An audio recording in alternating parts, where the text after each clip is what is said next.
APDSC 2025లో normalisation procedure apply చేశారు. దాంతోపాటు horizontal reservation, ఈ వెర్టికల్ రిజర్వేషన్ కూడా ఇంప్లిమెంట్ చేయడం జరిగింది. అయితే నవంబర్లో టెట్ ఉంటుందని చెప్పారు. ఫిబ్రవరి 2026లో డిఎస్సి కొత్తది ఉంటుందని చెప్పారు. అయితే అది మినీ డిఎస్సియా, మళ్ళీ మామూలు డిఎస్సియా, మెగా డిఎస్సి అయితే కాదు. ఎందుకంటే 10,000 పోస్టులు ఏమో అంటున్నారు.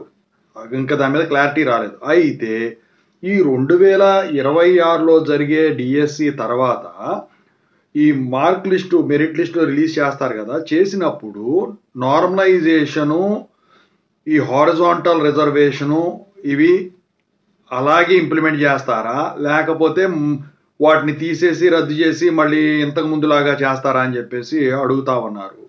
అయితే ఇక్కడ మీరు ఒకటి గమనించాలి. ఏంటంటే సో ఈ నార్మలైజేషన్ అనేది రైల్వేస్ వాటికి కూడా ఉందండి.